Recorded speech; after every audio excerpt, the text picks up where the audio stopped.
Senator John Barrasso, Republican, Wyoming, he says the Biden administration has declared war on American energy and taken a sledgehammer to the economy. Strong stuff. The senator joins me now.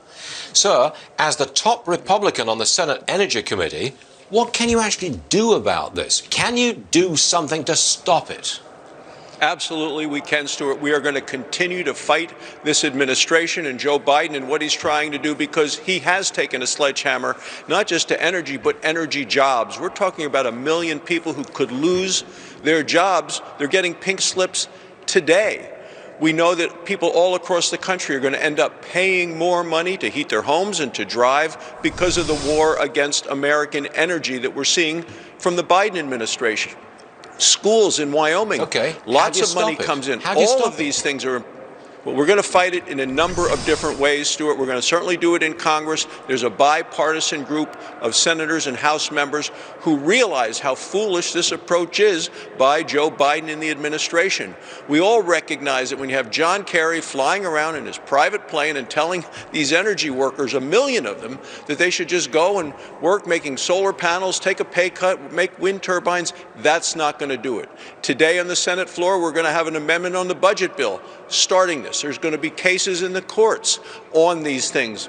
We have a bipartisan group of governors who are opposing it as well. There's going to be a significant pushback and fight against what this administration is trying to do to hurt the American economy and send jobs overseas.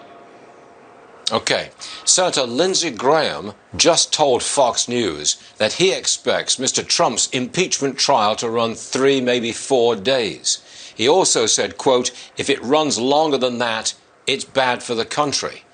But Senator, I would have thought that Republicans would want this thing to run on, because it exposes what I might call the silliness of impeaching a former president, and it crowds out the business of the Biden administration. Isn't that to Republicans' interest?